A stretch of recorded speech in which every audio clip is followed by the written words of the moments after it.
are my African queen. Yeah! Girl of my dream. I want to see you. You take me where I never been. Okay. You make my nigga. Sikirat.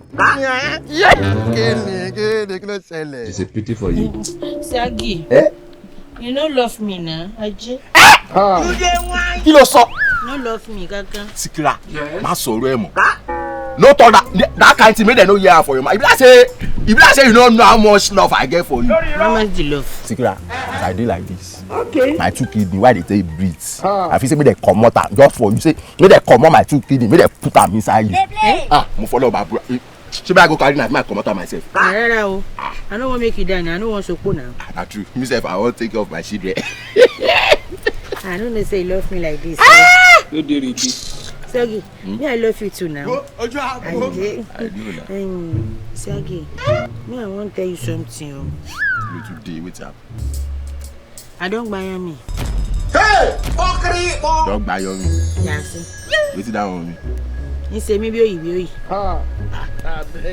sick? You say me give me a puto. She may go hospital. My bad don't tell my man be. Okay. Me I don't get belly for you. Yeah. You get wine. You get belly. But my baby, you see you. Why?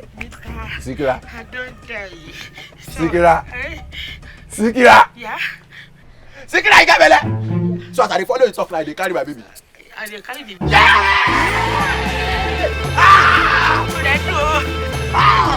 You dey carry my baby. And they carry the now. I want to see you. Make God come do am. Make God come do am. Make God be boy. I go just say Broda Shaggi mini. I say Lucy. The boy know the noodles now. I think pé èmi ò fẹ́ ọkùnrin lákọ̀bí. I want boy the girl. Go anyone. Make born girl. If you born girl, say go name am Shaggi risky. Oh no. Go born one boy, one girl. Twins. Go see them. Yeah. Yeah. What? My baby. First, let me say to you, I cannot wait to see you. You did it. You are the treasure I've been waiting for. Hey, do you know? Okay. I just really miss you. Ooh. Baby. Yes. Kiss me. Oh, got me. So just pray. Oh, got me. Oh, got me. Why you dey crazy? You dey mad? Why? You dey crazy? Why? Oh. Okay. Why you wake me up now? No, vex, got me. That time don't they go now. We never chop. So now why you can't wake me up from my sweet dream? You never talk as per say, okay, now me employ you. I mean, now you give me work. Now you put money for my hand. Why you wake me? No, vex, got me. It's a pity for you. I go inside. Come on for your job. Come on for your. I don't want you. Mama, yeah, it doesn't make sense. Niranu. Say continue was it make sense. Just for a dream why they dream. They play. I don't almost kiss my baby. Can I go back to this sleep if you sick of me? Oh, got me. What type of plane is this? Oh, God, they boys. Go up for this. You dey mad?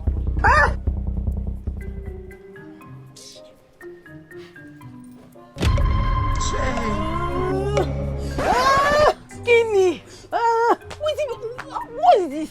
So you see they cry for that foolish boy, Abi? Because you don't go use yourself. You see they cry for that foolish boy. Every time I tell you, Baba say can bring things. I will not carry 50 buckets of tea come out for this your eye. I don't know what they. You know even they use for them. Just open like they cry every day. Just lie down like Humpty Dumpty they cry. Now Mumu they worry you. I don't stand for your face. You guys don't be understanding now. You no go understand, you know? Shaggi no come here, see, you no come beg me. That's it, but for like time. Okay. After for like time, you no come, you no beg me.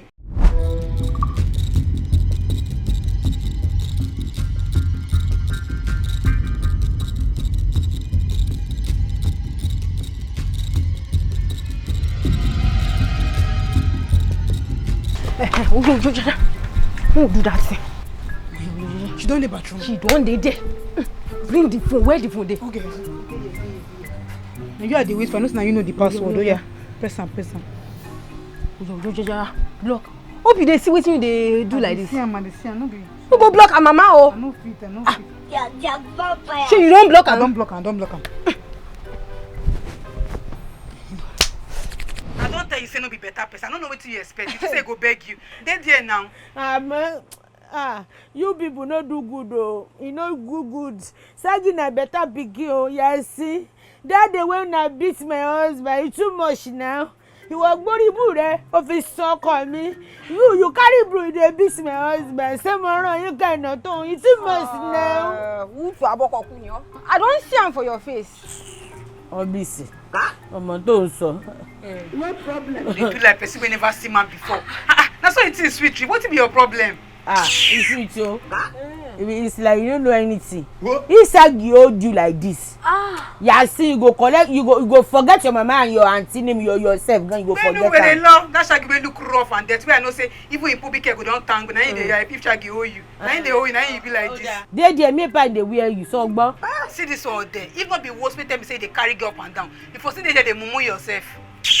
And that was not good friend though. Yes, now he help him now. I won't use my soldier boyfriend, arrest him, make the lock inside guard room. Now they beg for him. If not, she know now. You know what you have to do. You the mass. You go carry who go. See what I want fight for. You what you want to do? See what I want fight for. You the bruni. What going to agenda? Say but Shaggi sereni. Who tell say you Shaggi play? Oh, I beg I no get that from now. How do I look? Say one day. You say we money rara. You be like it from we bliss. Yeah. Yeah, ti wo Ghana. You do it. Come, abeg. Wa. Alright to. Shaggi. Kare. You dey ready? Yeah.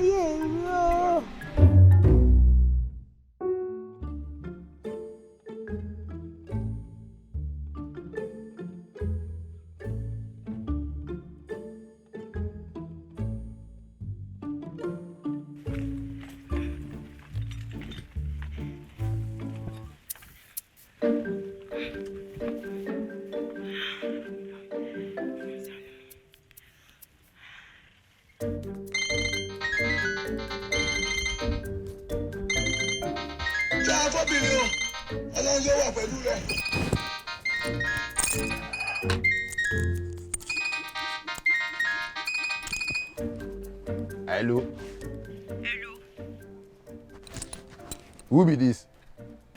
It's me. Who be me? Kenny. It's me, Oshi Eda. Oshi Eda. Okay, so why they call me? You get wetin I be wan tell you since all this while. Oh, like I already love.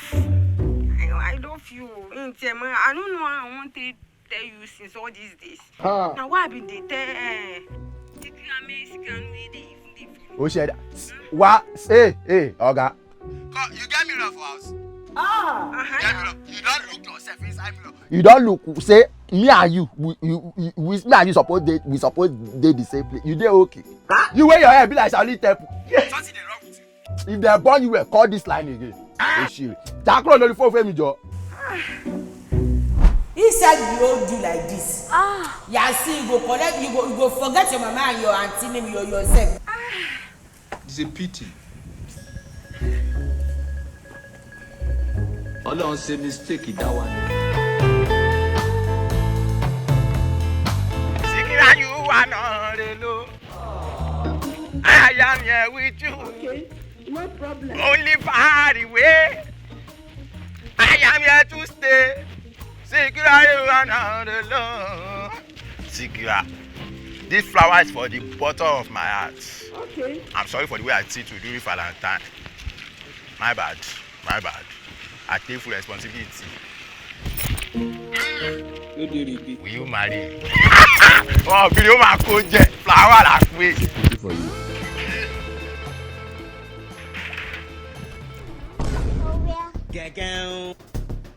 While I'm selling. Wetin happen? You said wetin happen? Hey, Siamese twins. I no get na time today.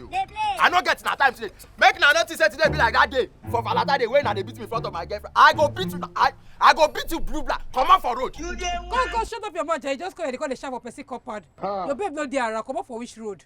Wait, who they talk? Who talk now? Oh. I feel they talk, Abi. Sorry, I don't forget saying I have to do with it. You know they see. Well, in case you don't know who stand there, say you know they see.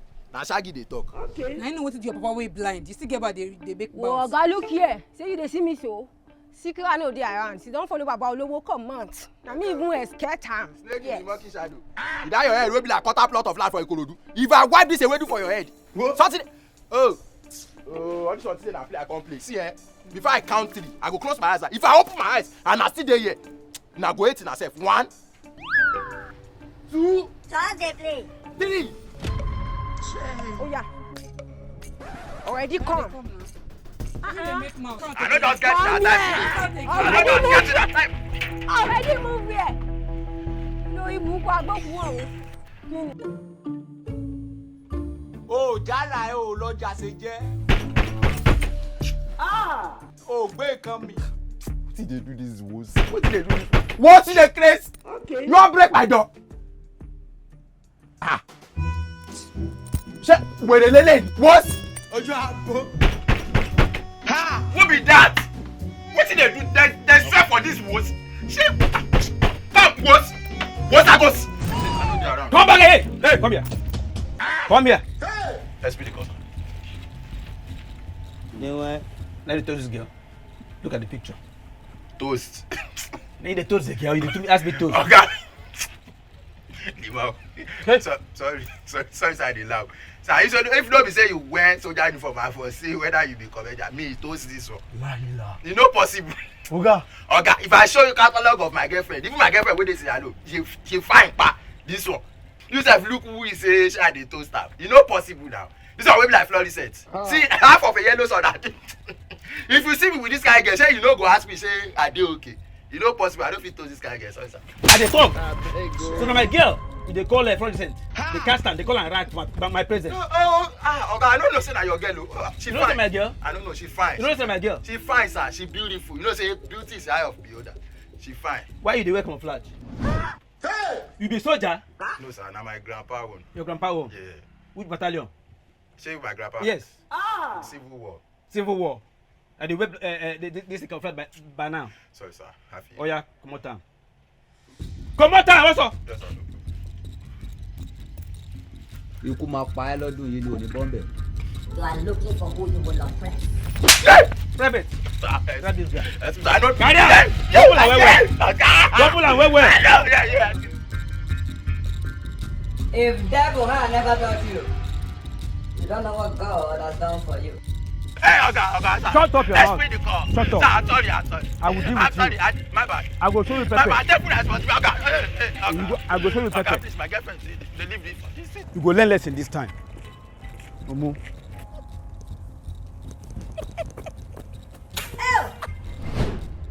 Roses are red, violets are blue.